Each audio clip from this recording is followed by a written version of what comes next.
Roberto, sedição de Juazeiro, 1914. De um lado, Nogueira Scioli. De outro lado, Franco Rabelo. Qual o papel do padre Cícero nesse conflito, que gerou, inclusive, uma guerra civil no Ceará, sendo necessário a intervenção do governo federal? E para você que está nos assistindo, uma curiosidade. O interventor enviado pelo governo federal para o Ceará foi Setembrino de Carvalho. Quem assistiu o programa sobre o contestado, com o professor Paulo Pinheiro Machado, deve recordar que Setembrino de Carvalho, depois que voltou do Ceará para o Rio, ele foi nomeado, foi escolhido, indicado pelo governo federal para ir debelar a chamada revolta dos sertanejos do contestado. O massacre que ocorreu entre os estados de Santa Catarina e Paraná, conhecido popularmente como Guerra Sertaneja do Contestado, o final dela teve o dedo do Setembrino de Carvalho, que no Ceará, né, veja só como a história no seu período de intervenção, foi um homem que abriu um canal de diálogo com o padre Cícero, que era acusado por muitos, e ainda hoje, como líder de um grupo fanático. Veja como são as coisas, né? Nesse processo de compreensão da chamada sedição de Juazeiro, uma figura presente, o Setembrino de Carvalho, que comandou os últimos momentos da chamada Guerra Sertaneja do Contestado. Nós temos aqui esse vídeo, a entrevista com o professor Paulo Pinheiro Machado. Assistam e vocês vão ver como o Setembrino atuou lá na Guerra Sertaneja do Contestado. E aí, Roberto, um pouco sobre essa sedição de Juazeiro, o papel do padre Cícero entre essas duas forças no Estado que disputavam o poder no Ceará. Amigo, acho que a coisa mais importante para falar da sedição de 1914, né, é a gente iniciar falando sobre o panorama político nacional. Então, a estrutura social, a estrutura agrária do Brasil favoreceu o fenômeno do mandonismo. A partir da fundação da Guarda Nacional, surge a figura do coronel, né, que era o chefe político de determinada localidade. Então, essa questão da situação, de manutenção da situação, sempre foi muito interessante, porque nós tínhamos um Estado muito ausente, né, um país de dimensões continentais, que tinha poucas estradas, que tinha poucos meios de comunicação.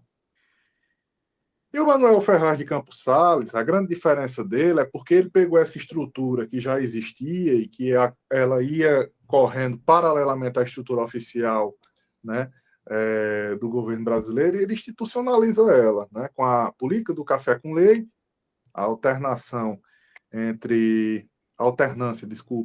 entre Minas e São Paulo, as duas grandes potências do Brasil naquele período, no governo federal, e a política dos governadores, né, que era aquela questão da manutenção da situação. Por quê? O Manuel Ferraz de Campos Sales, ele elegeu um problema quando ele foi eleito presidente do Brasil, que foi o quê? Resolver uma crise financeira muito difícil. A gente sabe que crises financeiras, que ajustes financeiros são muito impopulares, né? Ele precisava de deputados para formar a sua base. E o que é que ele faz? Ele lança a proposta. Diz, olha, eu vou apoiar vocês nos seus estados e vocês colocam os seus deputados à minha disposição. E, consequentemente, também os seus senadores. E isso deu muito certo. Deu tão certo que os governadores copiaram e fizeram o mesmo com os municípios aqui, né? E o Nogueira Scioli era mestre nisso. Né? O que é que acontece? O Hermes da Fonseca é eleito presidente da República, ele assume a presidência e ele chama para si o que nós colocamos como a política salvacionista, né, do governo Hermes da Fonseca. E essa política consistia basicamente, olha, não era nenhuma reforma estrutura burocrática e política brasileira, não. Era basicamente o seguinte: olha, eu vou tirar esse pessoal aqui que, de certa forma, dói no meu calo, eu não quero eles como situação, e vou tentar impor uma situação para os estados. Não deu certo, porque você bater de frente com um status, né, já estabelecido da máquina política brasileira naquele período era uma coisa muito difícil, sabe? Era muito complicado de se conseguir. E a prova maior é que o Hermes, enfim, na presidência do Brasil, ele teve uma gestão, né, que beirou o fiasco. E, pois bem, então o Ceará não se livrou disso, né? O Franco Rabelo, ele vem a integrar esse bloco salvacionista do Hermes da Fonseca, né? O Nogueira Scioli é derrubado, né? A gente sabe as circunstâncias em que o governo Nogueira Scioli foi encerrado, um governo que foi marcado por corrupção, um governo que foi marcado por muitas situações, né, de dano à máquina pública, de personalismo, nepotismo e por aí vai. Mas o Franco Rabelo, ele seguindo os ditames do chefe da nação, ele executa também essa alternância de poderes no interior, né? Isso desagrada demais. Isso desagrada demais os coronéis. Então, assim, né, o padre Cícero foi eleito com um problema pelo Franco Rabelo, né, diante de uma teia enfim, de situação política que foi criada aqui no Ceará, né? O padre Cícero terminou virando alvo. Agora é importante que se cite que, sem o apoio dos coronéis das cidades vizinhas, o padre Cícero não teria vencido o governo. As tropas juazeirenses elas não tinham conseguido sucesso contra as tropas legalistas, de forma alguma. Você pegar um exército, né, como era o da Força Pública, bem armado, tá certo que eles não conheciam a topografia do local perfeitamente, né, que as estratégias tomadas, né, pelas lideranças bélicas aqui durante o conflito, elas foram estratégias acertadas e que surtiram efeito, né? Mas era preciso muita arma, era preciso uma rede de apoio muito grande, era preciso de dinheiro, né? Juazeiro, em determinados momentos, ela se viu acuada diante dessas limitações que ela possuía e ela foi socorrida pelos coronéis, né, das cidades vizinhas, incluindo o próprio Antônio Luiz Alves Pequeno, que em determinado momento chegou a botar sua tropa na rua contra a cidade de Juazeiro, né? Então, o que é que ocorre? O que esses coronéis queriam era voltar ao poder. E eles viram no conflito de Juazeiro uma oportunidade muito boa para voltar ao poder, e foi o que de fato aconteceu, né? Então, assim, a gente não pode, de forma alguma, tirar o protagonismo do Romeiro, do homem que recebeu do padrinho a incumbência de cavar o círculo da Mãe de Deus para proteger a cidade, uma trincheira, né?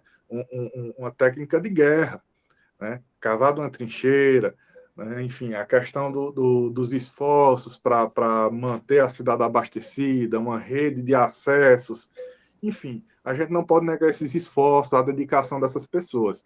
Agora, o que acontece, o que eu percebo bastante, é que houve ao longo dos anos, né, um processo de criação de um discurso é, talvez até um pouco imaginário, né, sobre essa questão do contexto da guerra de 1914, que coloca a cidade de Juazeiro como um povoado ingênuo que estava sendo injustiçado pelo governo estadual, né?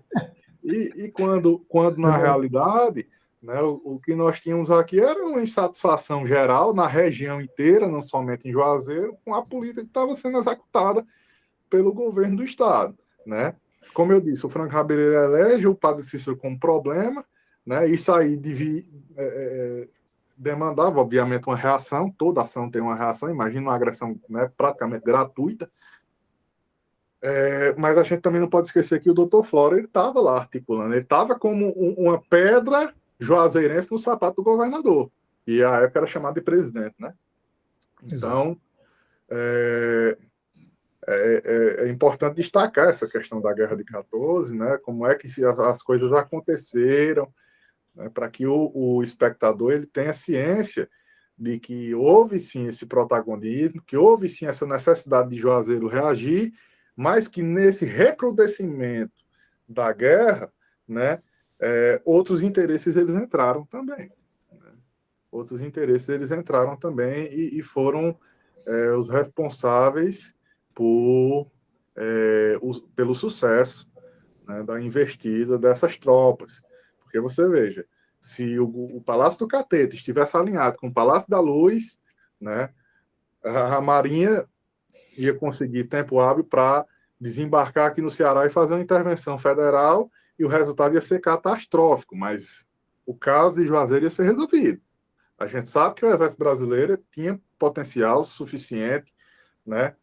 Mas aí a gente tem uma situação, né, de uma posição indiferente do governo federal, né? A gente sabe que existiam atores políticos ligados a esses oligarcas que estavam decaídos, né?